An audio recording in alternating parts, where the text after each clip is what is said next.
Ok, voltando então, gente, aula de número 2, panorama do Velho Testamento. Se você mover para a página 5, você vai observar que da página 5 até a página... Deixa eu voltar aqui um pouquinho, peraí, que eu acabei passando demais. Ok. Bom, o que nós falamos agora termina na página 3, tá?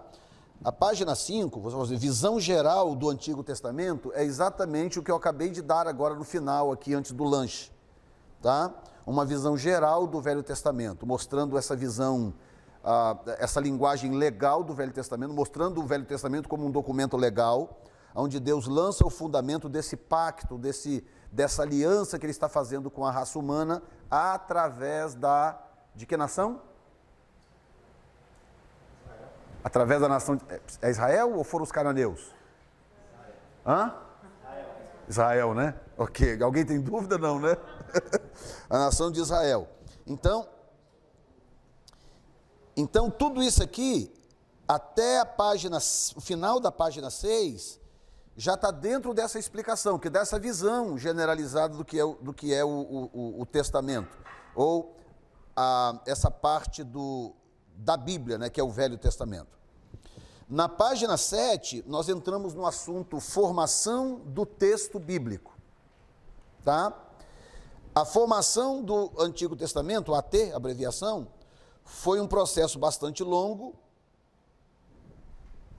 Muito do mundo antigo está baseado na tradição que passaram de pai para filho, de contador de história para crianças, de mestre para aluno, de marido para esposa, e assim foi preservada a história e etc e tal. Então, só para a gente poder entender que a nossa mente ocidental, ela é um pouco complicada para essas coisas, tá?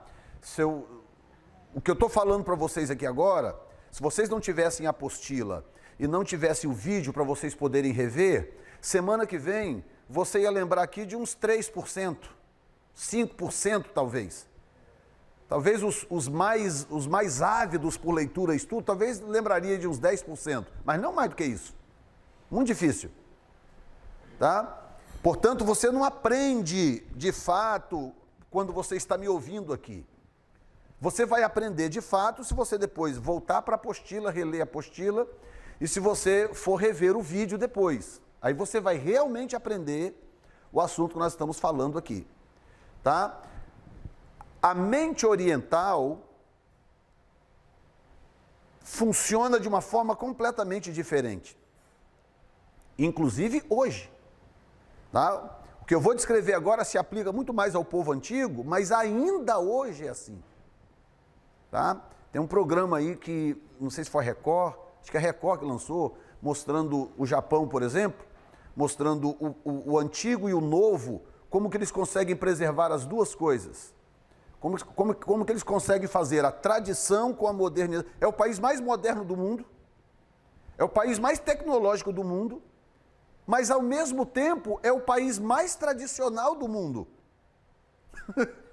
Eles conservam princípios e tradições milenares. Entendeu? Por quê? Porque a mente oriental funciona diferente. Então, o que esse texto está dizendo, ele não faz muito sentido para nós ocidentais. Tá? Até surgir Moisés, e Deus ordenar para Moisés, Moisés, põe num livro as coisas que eu vou te falar. Foi a primeira pessoa na história que Deus mandou registrar o que ele disse. Ok, só que Moisés começou a escrever desde a criação. Da onde que Moisés tirou essas informações? Como é que foi a história da criação? Como é que foi o assassinato de Abel? A história de Sete, de Enoque, e blá, blá, blá. E foi a história de Abraão, Noé. E só de Abraão são 400 anos de diferença. Mais 600 e tantos anos para Noé, só aí já dá 1000 anos de diferença. Como que Moisés conseguiu essas informações da onde? Ah, pastor, acho que Deus falou para Moisés. Será que Deus falou detalhe por detalhe, todos os detalhes para Moisés? Deus, Moisés sentado na cadeira, Deus falou, Moisés, agora escreve aí e tal. Será que foi isso? Claro que não. Tá? O que acontece é que a tradição oral oriental, ela é tão confiável quanto o texto escrito, por causa da forma como o povo enxerga essa tradição oral. Tá? Por exemplo, tem, não hoje, mas até algum tempo atrás, algumas 3, 4, 5 gerações atrás, tinha tribos na região do Oriente, pequenas tribos, como os curdos hoje, por exemplo, que existem ali, pequenas tribos, aqueles grupos tribais remanescentes de povos que foram sendo extintos ao longo do tempo, que tem idioma, não tem escrita, portanto não tem leitura, mas eles têm idioma completo e eles conseguem manter esse idioma vivo durante muito tempo. E como que eles conseguem fazer uma coisa dessa? Pega um povo ocidental como nós, os brasileiros, por exemplo, elimina tudo quanto é livro, tudo quanto é registro escrito da nossa língua. Elimina tudo, zero. Português só falado daqui para frente. Com a nossa forma ocidental de ver as coisas, de viver, e volta 100 anos depois lá no país para você ver o que virou essa língua. Entendeu? Com ela, tendo os registros escritos, a gente ainda vai fazendo uma miscelânea, a nossa língua ela vai mutando de uma forma extraordinária. O povo oriental, eles são tão rigorosos em passar uma tradição para outra geração, de forma oral, que eles conseguem, por exemplo, manter um idioma, uma língua viva por centenas e centenas de anos, sem ter, às vezes, um único registro escrito daquela língua. Entendeu? Então, o que ele está dizendo aqui é exatamente isso. A formação do Antigo Testamento foi um processo bastante longo. Muito do mundo antigo está baseado em tradição oral. Então, a coisa era passada em forma de histórias. E essas histórias, elas eram contadas e repetidas incansáveis vezes. E uma geração ia passando para outra. Então, por exemplo, a história do dilúvio, como ele, por exemplo, citou o caso de Noé, a história do dilúvio, existem aproximadamente umas quase, se eu não me engano, 50 e tantas versões da história de Noé, do dilúvio de Noé, naquela região ali do Oriente Médio e da África. Muda-se o nome, porque cada cultura adapta para a sua cultura o nome, etc e tal, mas a história é sempre a mesma.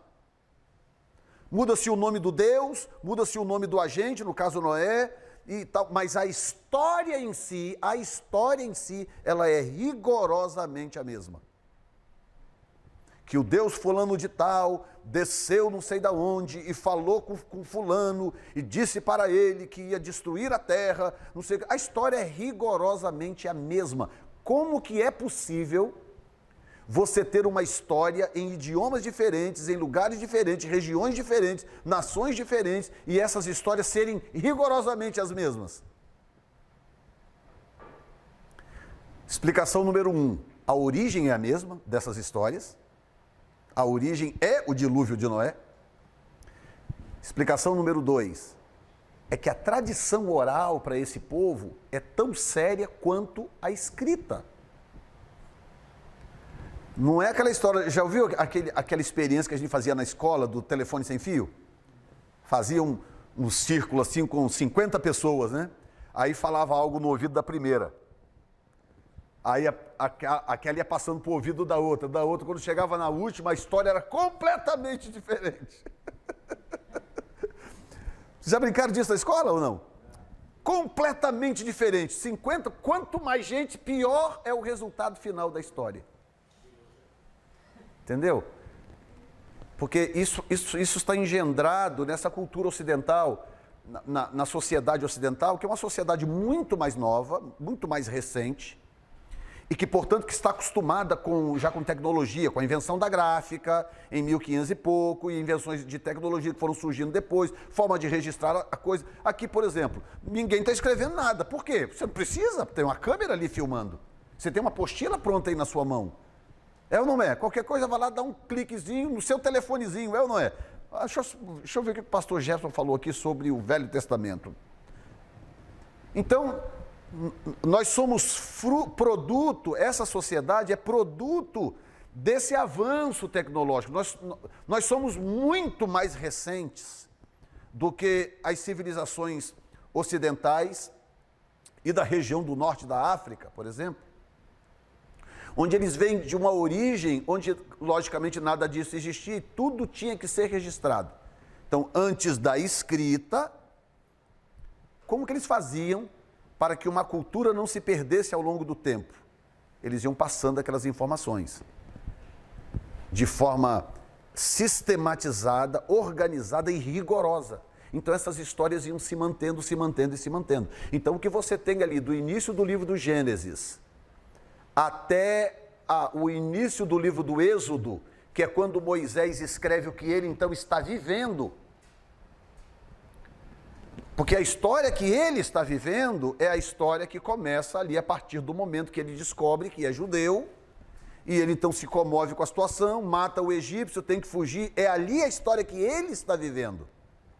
Até ali, o que ele tem? Ele tem a tradição oral que vem sendo mantida por esses povos ao longo do tempo. Claro, aquilo que de repente não fosse autêntico, não fosse preciso por alguma razão, Deus não ia deixar também correr o risco de deixar aquilo passar. Deus tinha a sua maneira de fazer com que Moisés registrasse realmente o que fosse verdadeiro. Tá? Razão do porquê algumas informações na Bíblia, elas estão fragmentadas. Em que sentido? No sentido de que Deus entendeu que não era necessário passar detalhes daquilo ali.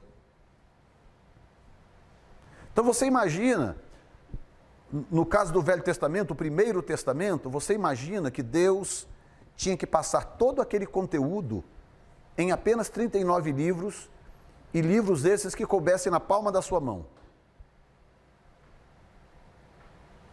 Na verdade, a Bíblia toda cabe aí, você segura na sua mão. Na época dos rolos era mais complicado, mas hoje, em forma de livro, está aí na sua mão, a Bíblia inteira. E hoje com letra grande, né? Eu tenho lá que é letra gigante. Depois dos 45, só letra gigante. Entendeu? E, quer dizer, tudo isso reporta para esta...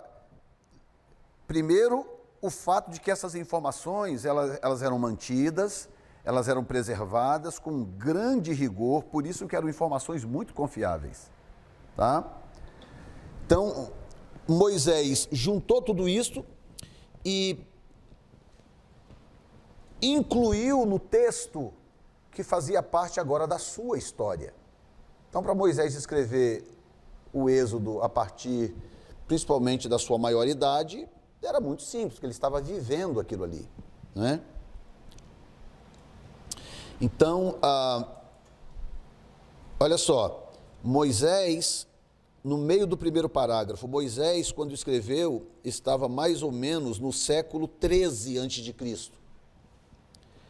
Ele conta a história do século 19 a.C. São 600 anos. Que falam sobre Abraão, o seu chamado por Deus, e de todos os patriarcas que vieram antes dele. Algo em torno de 1320 até 1280 a.C. Foi a época em que Moisés escreveu os seus livros. E aí você pode observar que não é uma história tipo... Por exemplo, eu vou contar uma história... hoje, um bom exemplo, a gente vindo de carro de Boston para cá... E a gente falando sobre coisas da época que eu tinha 14, 15 anos, mais ou menos, né? Que foi, a gente se conheceu, eu tinha acho que 16 anos, eu tinha 15 ou coisa 17. Essa idade aí, 16 para 17 anos de idade. Olha bem, eu estou com 54. Então, não é tanto tempo assim lá atrás. E a gente se debateu para conseguir, por exemplo, eu morava onde mesmo? Eu morava, não era lá, não, o chão era assim, não era. E aquela coisa, a gente custou a chegar num acordo. Entendeu? Para tentar encontrar alguns detalhes de uma história de 30 anos ali atrás.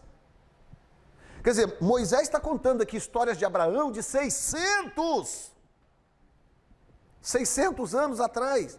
E ele está contando essa história com riqueza de detalhes. Como Deus chamou Abraão, quando que ele saiu, o sobrinho que foi atrás, o nome do sobrinho. Gente, você lembra o nome do sobrinho do seu tataravô? Pelo menos você lembra que tinha tataravô? Vocês estão entendendo, gente, o que eu estou tentando passar para vocês? A seriedade com que isso era tratado? Hã? E esse comprometimento é cultural. Cultural. Com isso gerou-se, então, boa parte do Novo Testamento. Então ele diz que Neemias, com sua missão reformadora, já no ano 434 a.C., acompanhado das profecias de Malaquias, encerra a história do Antigo Testamento, dando um total arredondado de 800 anos para os escritos aparecerem na forma original. Então, você vai ver no final da página, que nós não vamos chegar lá, porque não tem necessidade, mas isso está aí no final da sua apostila. Você vai ver que na página... Presta aqui, meu bem, um pouquinho.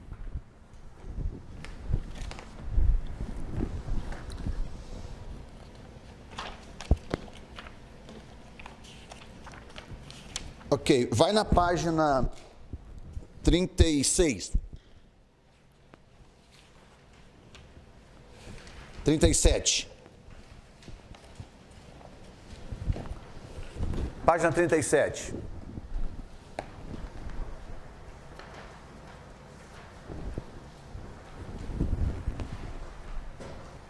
Todo mundo achou? Ok. Olha na página seguinte, que seria 38, ela não tem número. Você está vendo a diferença de diagramação, que é um texto diferente? Deixa eu esperar ali a irmãzinha abrir ali, que ela está... Achou aí? Achou, amada? Achou? Ok. Então, olha bem que na página seguinte o texto é completamente diferente. Por quê? Porque isso aqui é um anexo. Eu anexei aqui nessa apostila de propósito, vou te explicar por quê. Esse texto que nós estamos estudando, agora deixa eu abrir mão aqui da apostila para a minha secretária para assuntos aleatórios aqui. Esse texto, dessa página para frente, ele é tudo que está nas páginas anteriores, só que em forma de datas e gráficos. Você vai ver daí para frente algumas datas, ela está distribuída de uma forma que essas páginas são coisa de 4 ou 5 páginas só. Mas ela faz um resumão tão grande do Velho Testamento, que isso aí é para você chegar em casa depois. Eu acredito que nós não vamos chegar lá, né? O nosso tempo é muito, um pouco corrido, e a gente tem tido dificuldade de começar no horário na segunda-feira, né? Porque o pessoal chega do trabalho, tem que montar equipamento, aquela história toda. Então a gente não chega lá, mas tudo que nós vamos falar até na página 37, você vai encontrar nessas outras páginas em forma de sumário, de resumo, as mesmas coisas. Então, se você pegar depois do curso, chegar em casa, sentar, pegar essas páginas daí para frente, começar a dar uma olhada nela, você vai ver o resumão da história toda, do Gênesis até Malaquias, de todo o Velho Testamento, tá?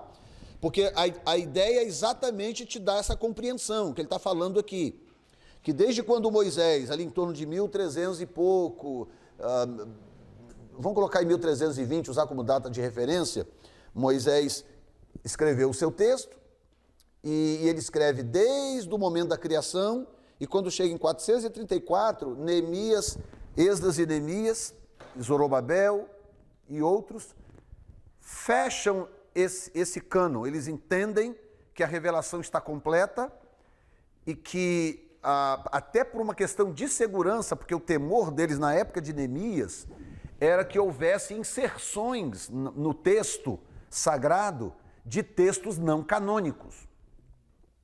Como eles eram os restauradores do reino, o povo voltou do cativeiro e eles estavam agora restaurando o reino. O que eles pensaram? Bom, o negócio é o seguinte, o povo não está tão firme assim, o povo não está tão fiel a Deus, A nação está sendo reconstruída. O negócio é o seguinte, é melhor a gente fechar esse cânon agora do que deixar esse negócio em aberto e depois a gente descobrir que esse cânon foi contaminado. Então, inicialmente, eles pegaram todos os livros do Velho Testamento, com a exceção de Cantares, Eclesiastes e Esther. Os 3 livros. E eles, então, fecharam o cânon sem esses 3 livros. Esses 3 livros, por que esses 3 livros ficaram de fora?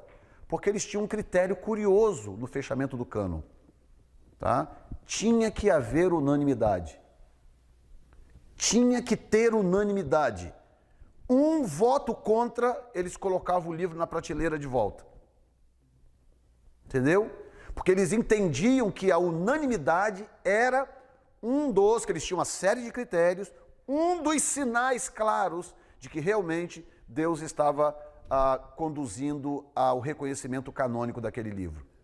E o livro de Esther, o livro de Eclesiastes, o livro de Cantares não tinha unanimidade. Então eles mantinham aquilo na prateleira.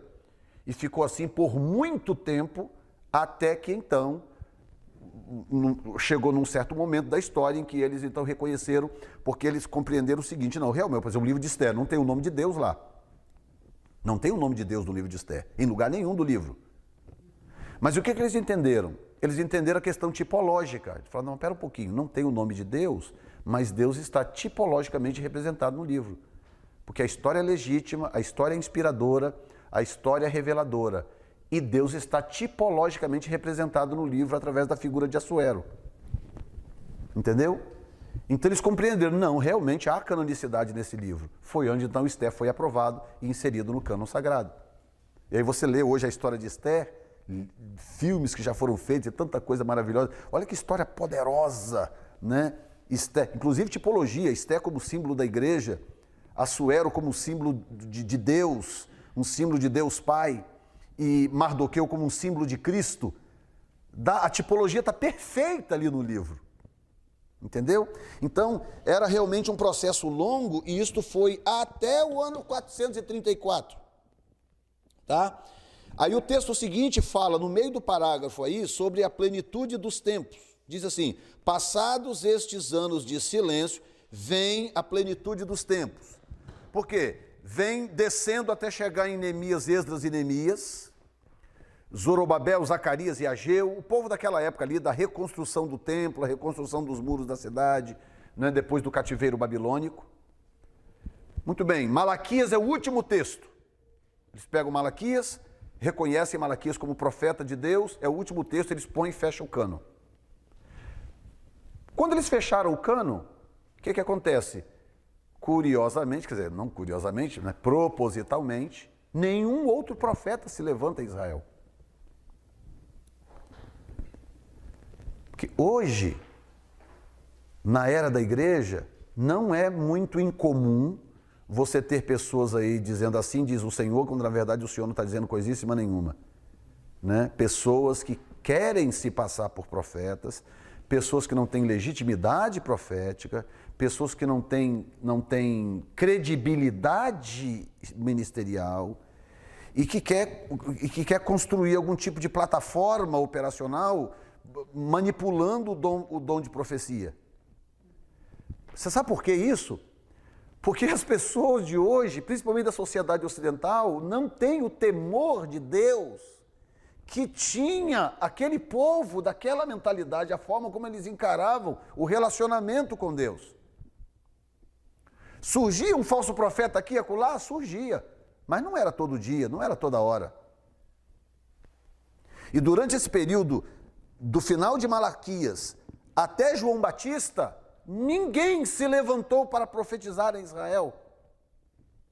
Olha que doideira. Porque a voz profética estava encerrada, Deus encerrou ali a sua voz. Não é que Deus não atuava. Não, Deus não tinha nada a adicionar. Aquela aliança estava encerrada, estava fechada. Entendeu? 400 anos. E tem histórias, inclusive, dentro desse período, histórias extraordinárias. A história dos Macabeus, tem primeiro, segundo e terceiro Macabeus. A história é tremenda, tá? Vale a pena ler a história, são livros apócrifos. Vale a pena ler a história. Como que Antíoco Epifanes profanou o templo, de Jerusalém, sacrificando uma porca no altar, e exerceu domínio sobre a nação de Israel por 100 e poucos anos, quase 100 anos, tentando buscar agora de memória.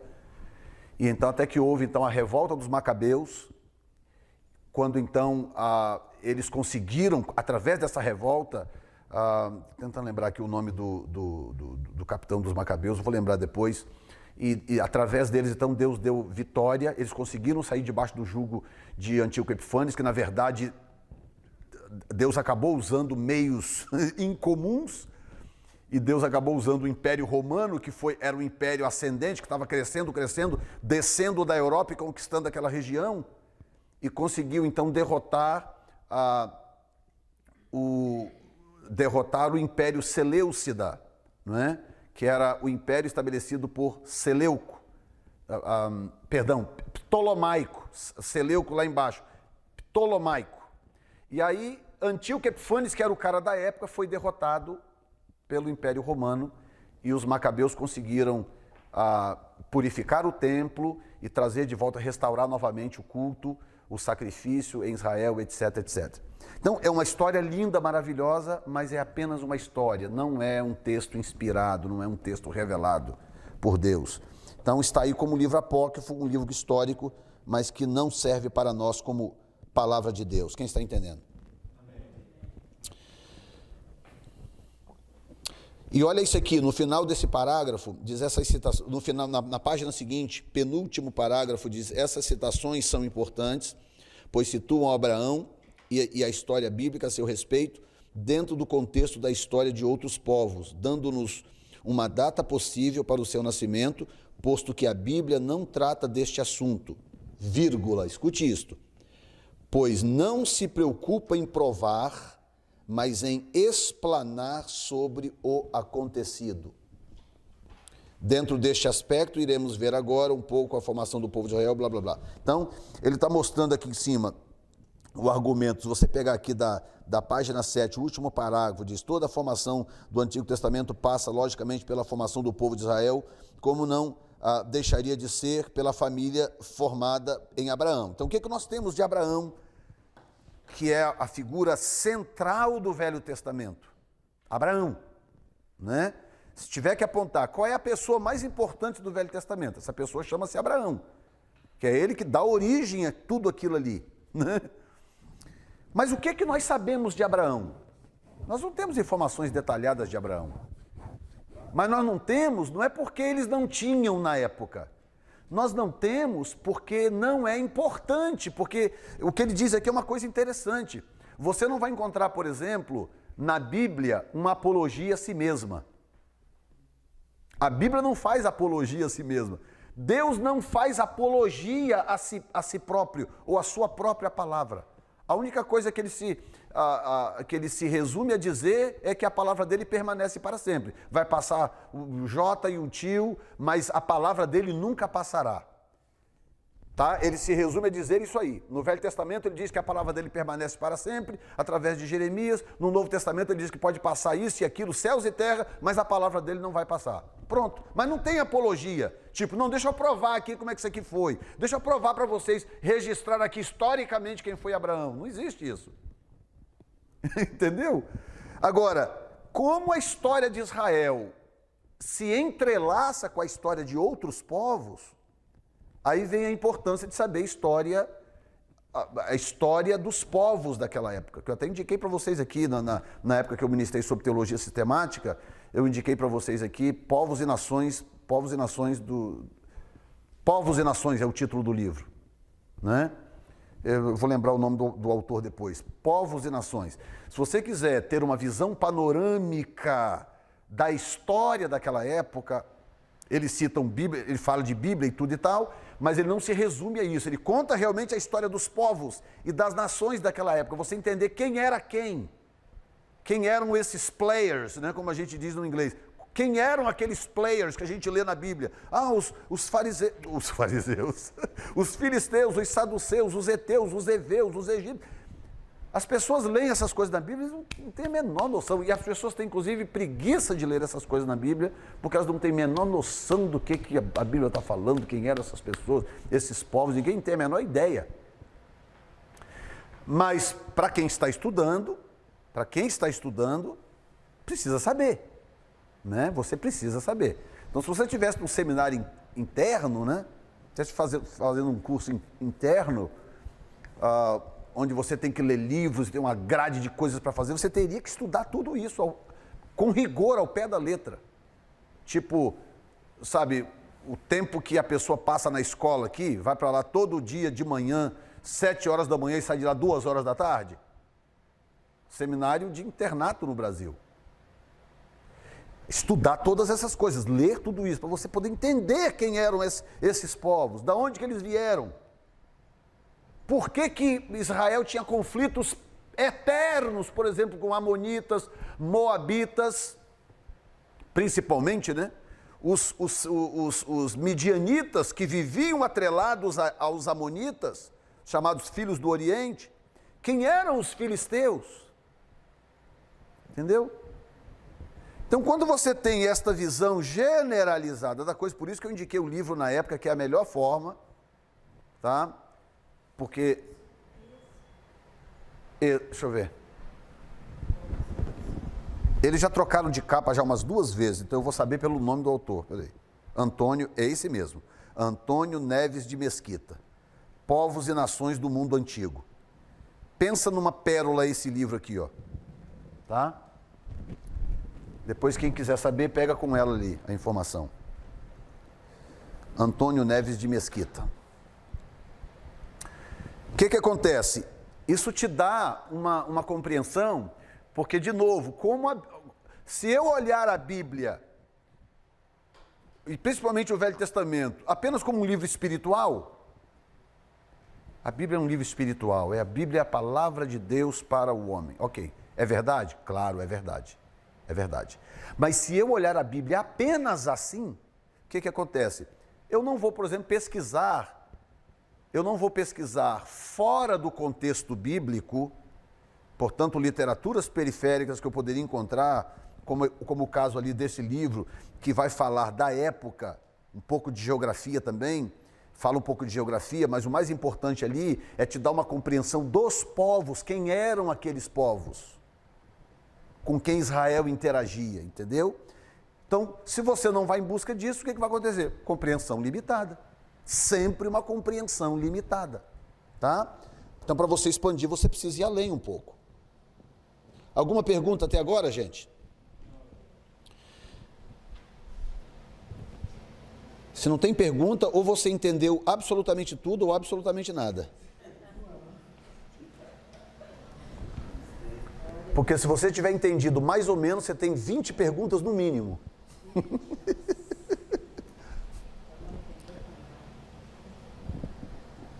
Right?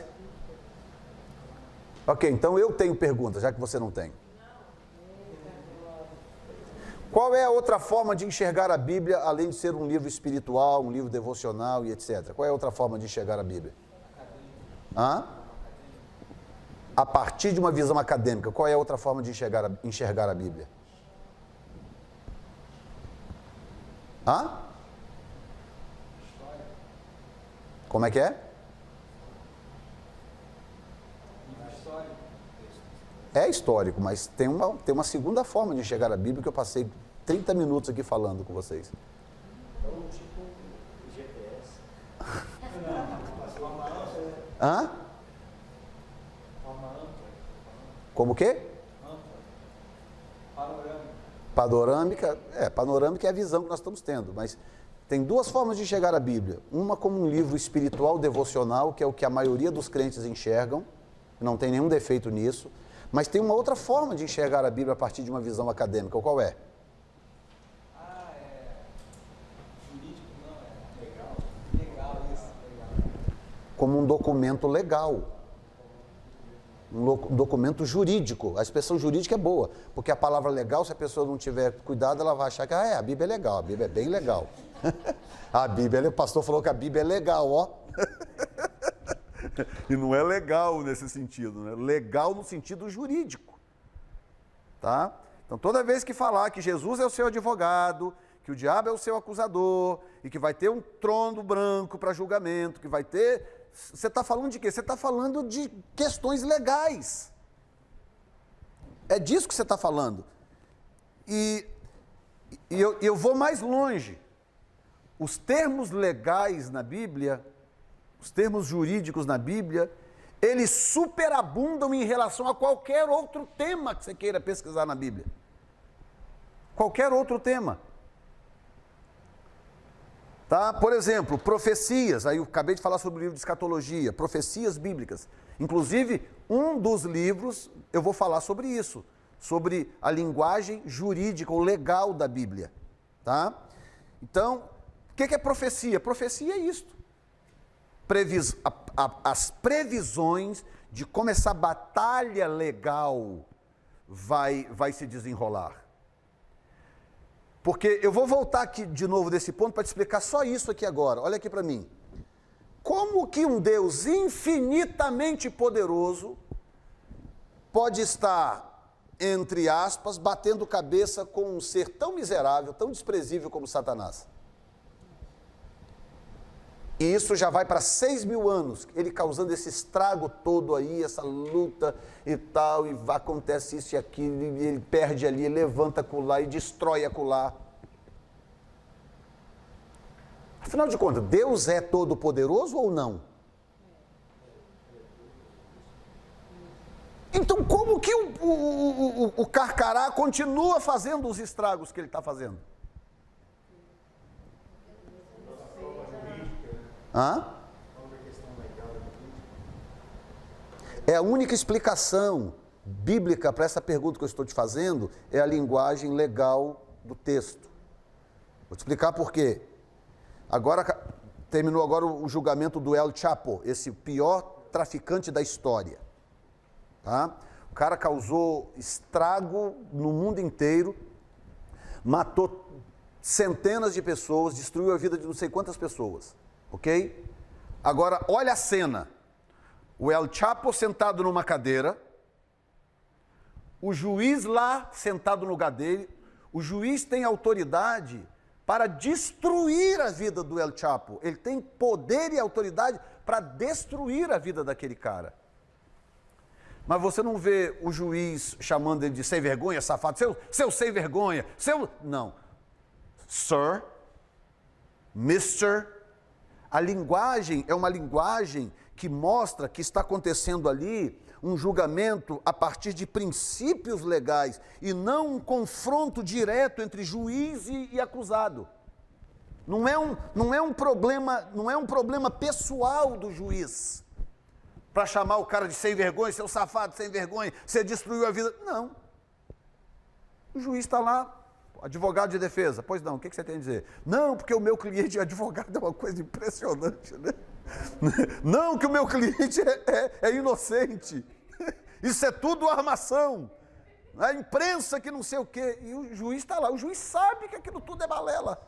Sabe, mas ele precisa, escute, ele precisa passar pelo processo legal para que a condenação não seja contestada em juízo. Não, ela pode ser contestada em termos de instância, mas não em termos de nulidade. Tem que anular o processo porque foi cometido esse erro processual, aquele.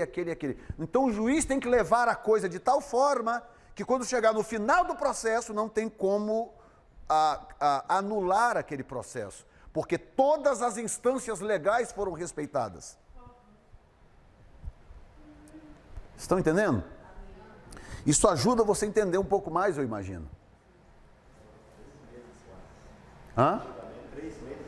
3 meses de julgamento. E entra e sai, e mostra provas. Testemunhas de acusação entra, testemunha de defesa entra, e fica aquilo ali. Na verdade é uma juíza, né?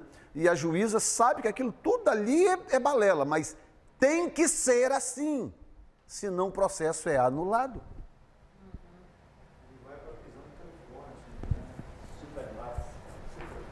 Entendeu?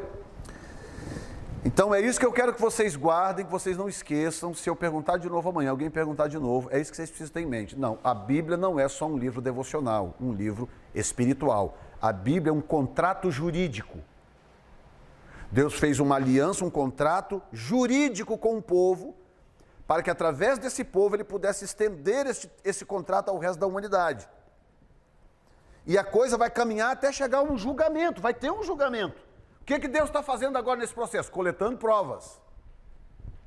Deus está coletando provas. Provas contra Lúcifer, prova contra os anjos, prova contra os pecadores. Por quê? Vai chegar no dia do trono branco, aí estabelece o trono, vai ter acusação. Jesus, nessa época, não será mais advogado, porque ele não advoga para aqueles que não o aceitaram como Salvador. E então vai ter a proclamação da sentença.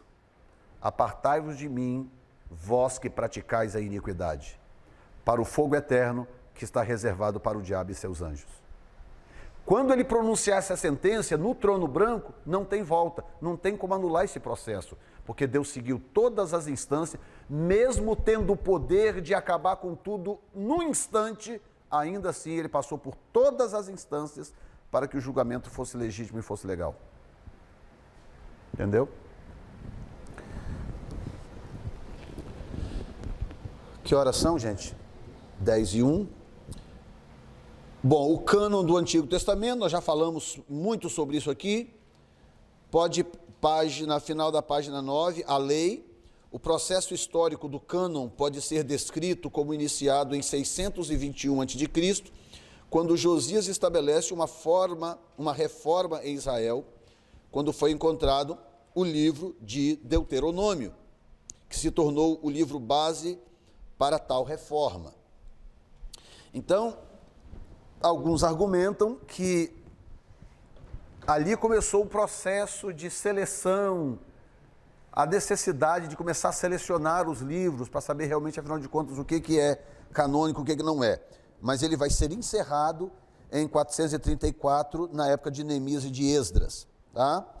Mais embaixo, os profetas, evidências históricas, nos mostram que entre 250 e 175 a.C., os profetas posteriores e anteriores eram considerados escritos sagrados.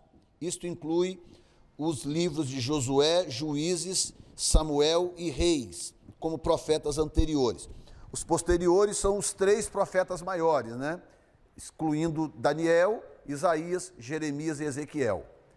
Daniel também é profeta maior, chamado profeta maior, mas ele não está incluído nessa classificação de profetas posteriores.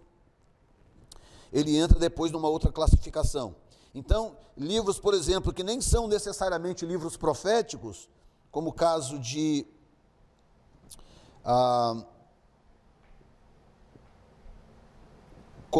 Josué, Juízes, Samuel, portanto, 1º e 2º Samuel, 1º e 2º Reis, também são classificados dentro desta classificação como profetas anteriores. Então, todos esses foram reconhecidos como canônicos, tá? Lembrando que isso é um processo, não é tudo de uma vez, é um processo que esses livros vão sendo catalogados dentro da canonicidade. Os escritos, os Salmos, Provérbios, Jó e os 5 rolos como Cantares, Ruth, Lamentações, Eclesiastes e Esté, que eram usados nas festas de Israel. Há também os livros de Daniel, Esdras, Neemias, Crônicas. Destes livros, o de Esté e Lamentações foram os últimos a serem considerados como canônicos, talvez por volta de 160 a 105 a.C., o que significa que quando o cânon foi fechado ali em 430 e poucos por ali, eles ainda debateram a respeito de Esté e Lamentações, porque Eclesiastes também fazia parte do debate, mas foi fechado antes.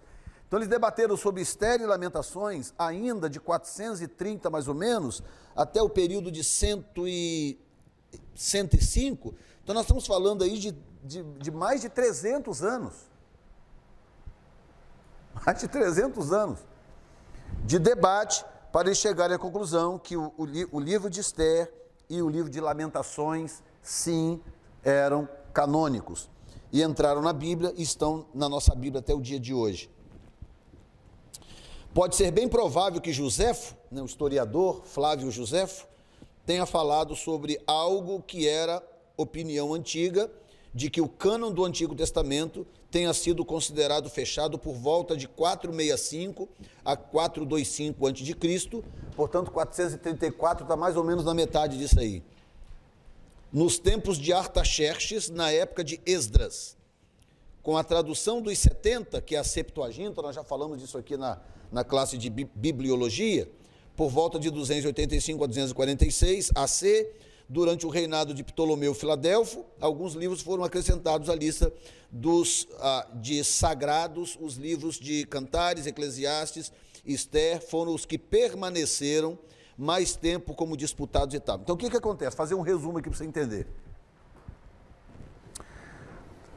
Durante esse período aí de 400 e pouco, vamos colocar aí 430 como uma idade, né, mediana entre as duas possibilidades, fecharam o cânon, ficando Eclesiastes, Cantares e Ester para 300 anos depois. Ok? Nesse interim do fechamento do cânon, sem o livro de Ester, Eclesiastes e Cantares, começou-se um projeto, um mega projeto no Egito, que nós conhecemos hoje como a tradução dos 70, ou Septuaginta, matéria de bibliologia, lembram disso? Esse projeto, que foi um mega projeto, porque esse imperador, Ptolomeu Filadelfo, ele queria ter os escritos judaicos na sua livraria, que era a livraria de Alexandria, famosa na história, inclusive. A grande biblioteca de Alexandria, que leva esse nome por causa de Alexandre o Grande depois, mas isso é outra história que eu não vou entrar lá, que não dá tempo agora. Mas esse cara, Ptolomeu Filadelfo, que tinha toda a sorte de escritos na sua biblioteca, não tinha os livros judaicos. Então ele falou, como é que eu faço para ter esses livros? Ele teve uma ideia, ele contratou os 70 melhores linguistas da sua época. 70, hein? A gente faz uma tradução hoje aí e manda pelo menos 2 revisores dar uma olhada, o texto já é considerado confiável. Você traduz, dá para um revisor, dá para um corretor, ele corrige, e dá para um terceiro, que é o revisor, ele revisa. Esse texto hoje é considerado confiável, essa tradução. 3 pessoas: o tradutor, o corretor e o revisor. Agora, você imagina uma tradução que tenha 72, na verdade, 72. Mas eles são chamados de os 70, né? Tradução dos 70. 72, não 72 linguistas, mas os 72 melhores linguistas da época. E eles iam, logicamente, à medida que esses iam morrendo, eles iam adicionando outros, porque durou aproximadamente aí 100 anos todo o processo de tradução. Em torno de 100 anos, então claro que os que começaram não foram os que terminaram, mas à medida que ia morrendo, eles iam adicionando pessoas para poder preenchendo aqueles espaços vazios. E eles pegaram o texto de Gênesis até Malaquias, mais livros apócrifos. É só para você entender da onde que vem, por exemplo, a Bíblia Católica. A Bíblia Católica tem 7 livros extras. 7 livros apócrifos. Da onde que vieram esses livros? Vieram da Septuaginta. Porque quando eles traduziram esses textos, porque o imperador Ptolomeu, ele não era judeu, muito menos servo de Deus ou necessariamente cria no Deus de Israel. Não era essa a intenção dele. A questão dele é que ele tinha a melhor biblioteca do mundo e ele não queria que essa biblioteca faltasse apenas os escritos judeus. Então ele queria ter os escritos judeus na sua biblioteca. Judaicos, né? Então ele contrata essas feras e fala, eu quero que vocês traduzam para mim os escritos judaicos para o grego, que eu quero ter aqui na minha biblioteca. Ok. Eles começam o processo, só que ao traduzir, eles não traduziram apenas os canônicos, eles traduziram os canônicos e os apócrifos. Tá? E aquilo eram rolos guardados numa seção específica da Biblioteca de Alexandria, rolos da tradução dos escritos judaicos. Então, mais à frente, porque isso é grego, né? Aí tem, do lado de cá, nós temos Esdras, Neemias, Zorobabel, Malaquias, Ageu, a turma está fechando o cânon hebraico. Estão fechando o cânon. Então eles fecham o cânon com 36 livros, que é todo o Velho Testamento, exceto Esther, Eclesiastes e Lamentações. Fecharam o cânon. Bom, esses são os livros canônicos. Esses 3 aqui não tem unanimidade, então deixa eles lá, depois a gente volta a rever. E essa revisão durou em torno de 300 anos. Essas revisões constantes, até que se chegou a um consenso. Não, esses livros podem entrar, eles realmente têm característica de canônicos. Aí completou 39 livros do Velho Testamento, fechou o cânon. Ok?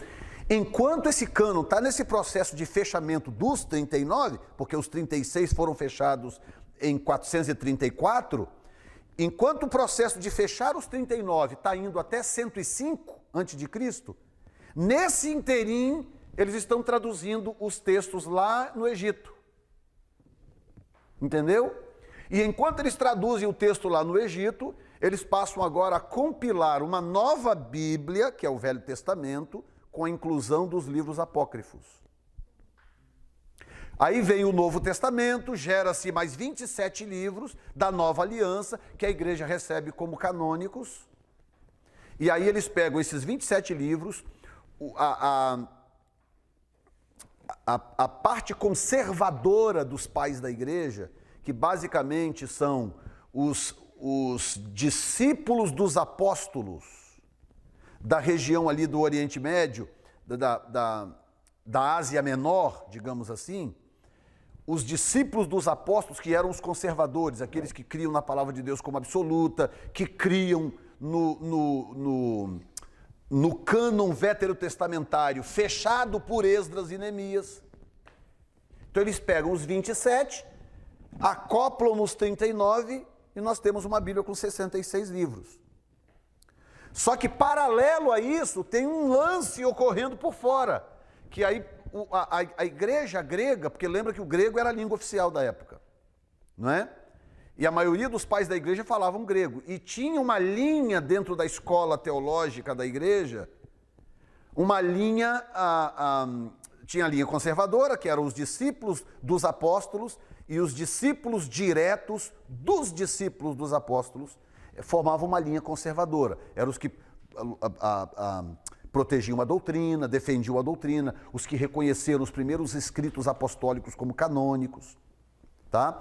Mas tinha uma outra linha correndo por fora, por causa do domínio do grego, uma outra linha liberal correndo por fora. E essa linha liberal era basicamente os pais da igreja que vinham da Europa. Entendeu? Então, os pais da igreja do Ocidente eram mais liberais e os pais da igreja do Oriente eram mais conservadores. Esses liberais, que a única língua que eles conheciam e falaram a vida inteira era o grego, qual era o texto que eles tinham para estudar? A Septuaginta. Então eles recebiam a Septuaginta já com a adição dos livros apócrifos. Então esse debate foi até 1500 e pouco, 16º século, quando então a Igreja Católica decidiu fechar o cânon com 74 livros. Esse cânon que foi fechado no 16º século pelos bispos católicos com 74 livros, que são os 73 livros, que são os 66 nossos mais 7. Esse cânon só tem valor para a Igreja Católica, porque os outros 66 já eram tidos como canônicos pela Igreja, pelos os últimos apóstolos que ainda estavam vivos até a época ali mais ou menos de João. João foi o último a morrer, e os discípulos diretos dos apóstolos, Todos eles reconheciam os 27 livros do Novo Testamento como canônicos. Então nós já tínhamos o cânon de 66 livros. Entendeu? Então essa disputa que foi até o 16º século, olha isso, nós estamos falando de ali do 2º século para mais 16, nós estamos falando de 1400 anos. Você sabe por que levou esse tempo todo? Porque os pais da igreja ocidentais, os liberais, eles queriam de qualquer maneira que o fechamento do cânon constasse toda a Septuaginta, incluindo os outros livros que não eram canônicos. E essa disputa foi até 1500 e tal, quando então fecharam. Fecharam, só que fechou para eles, fecharam só para eles mesmos. Porque a igreja como igreja, que vinha do rastro desde os apóstolos, eles já tinham os 66 livros como, reconhecidos os 66 livros como canônicos. Quem está entendendo até aqui? Bom, nós temos aqui o desenvolvimento dos livros apócrifos. Eu não vou gastar muito tempo nisso daqui, porque seria redundância, repetição. Então, nós temos o assunto da página 15 para frente, que nós vamos entrar, então, a partir de amanhã. Nós vamos falar sobre cultura e literatura, vamos falar sobre a língua, sobre o desenvolvimento do hebraico, do aramaico, como que a nação de Israel transitou do hebraico para o aramaico e como que ela transitou de volta do aramaico para o hebraico. Vocês sabiam, olha aqui, só para terminar aqui, vocês sabiam que a nação de Israel é a única nação. Escute isto, para vocês entenderem como que Deus realmente existe. A nação de Israel é a única nação que existe desde aquela época que ainda fala o mesmo idioma que falava naquela época. Com algumas variações, porque a própria língua ela é dinâmica, mas é a única nação. E para chegar aqui, passou por um mecanismo tão extraordinário que nenhum outro ser seria capaz de fazer isso acontecer. Além de ter trocado o idioma, que houve um período de pós-cativeiro que a nação transitou do hebraico para o aramaico, o hebraico praticamente morreu. O hebraico só era lido e falado pelos eruditos, os grandes mestres teológicos da época, é que ainda falavam hebraico e liam o hebraico. Todo o povo falava aramaico, inclusive Jesus, era a língua de Cristo, o aramaico. Então, é como se o hebraico tivesse morrido. Aí eles são expulsos para a diáspora, são no ano 70, a nação toda espalhada. Durante esse período, esse exílio, se chama como quiser, eles aprenderam mais trocentos idiomas. Judeus que estão na Alemanha falam alemão, judeus no Brasil falam português, judeus na América falam inglês, judeus, tudo quanto é canto. Agora, acredite se quiser, em plena diáspora, eles conseguiram resgatar o hebraico. E quando eles voltaram para a terra, em 1948, quando eles voltaram para a terra, eles voltaram já com a língua em posse do idioma. E voltaram para a terra, estabeleceram escolas, uma série de coisas e tal, escrito, resgataram tudo de volta e conseguiram. Hoje você chega em Israel, você tem uma nação lá de 8 milhões de pessoas falando hebraico. Uma língua que estava morta. E agora a que está morta é o aramaico. Tem 3 pessoas no mundo que falam aramaico fluente. 3. E os 3 são scholars, né? Não lembro como eu falo isso em português, são especialistas, são linguistas. Linguistas. 3 linguistas. Só no mundo. A língua praticamente morreu. A língua quase que desapareceu. Israel está de volta na terra, falando, escrevendo e lendo o hebraico. A mesma língua que Moisés falava há 1.600 anos atrás. Gente, se só isso não for sinal de que há um Deus assentado no trono, eu não sei o que mais seria. Não é? Perguntas? Testemunho. Hino. Alguém quer falar um salmo? Vamos, gente, pergunta qualquer coisa. Pergunta pelo menos que horas é a merenda. Qualquer coisa, só para eu poder não me sentir tão mal.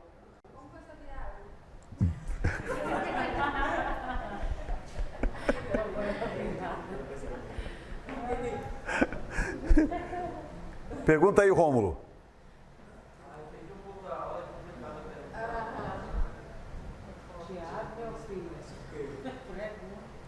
E aí?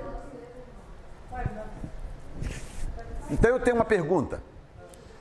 Qual é a outra forma de enxergar a Bíblia além de um livro espiritual e devocional? Qual é? Hã? O termo melhor é legal, mas jurídico para ajudar vocês a entenderem que esse legal não é joia, não é legal. Amém? Algum aviso, querido mestre? Não? Então, eu vou mandar, hoje quando eu chegar lá no hotel, eu vou mandar para o Rômulo o link para quem quiser ordenar o livro eletrônico. Aí ele repassa para a turma aí, quem quiser, é só clicar no link lá, ordenar. Acredito que sim, porque ele está sendo impresso no Brasil, né? Para poder a gente conseguir vender aqui mais barato, senão a gente não dá conta. Ele está sendo impresso no Brasil. Então eu vou fazer de tudo para ver se na próxima aula o livro mesmo já vai estar aqui. Hã? No Brasil? 1000 cópias. É o mínimo para valer a pena. É o mínimo para valer a pena, que o problema é trazer isso para cá, né? Não adianta eu fazer 10.000 e não ter como trazer para cá. Entendeu?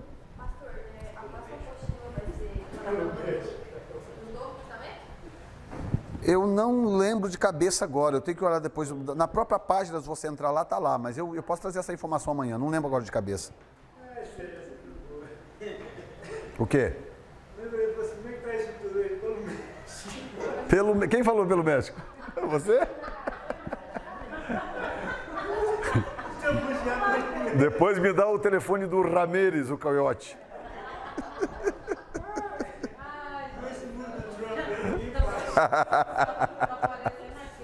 Como que Deus ia fazer com o homem para levar a presença de Deus, usando um homem maior para a sombra ser maior. Sabe que aquele irmão não veio hoje, não? O irmão da sombra maior. O Paulo falou muito. Quer ver, cara, na hora de Deus, como que Deus ia fazer? Usando um homem maior para a sombra. Paulo? Não, quem curava pela sombra? Pedro. Mesmo menino? Então Deus ia ter que usar um homem maior para a sombra ser maior. Aquele irmão. Do mesmo menino. Aquele irmão ia ser crescimento dele. Então vamos agradecer? Vamos terminar? Nós te louvamos, meu Deus, obrigado mais uma vez por esta noite. Senhor, abençoa a mente dos teus filhos, expande a mente o entendimento deles para compreenderem essas coisas, Senhor. Eu sei que o aprendizado não é imediatamente ou imediato de um momento para o outro, mas honra os teus filhos pelo esforço de cada um. Em nome de Jesus, e a igreja diz? Amém. Amém. Deus abençoe vocês.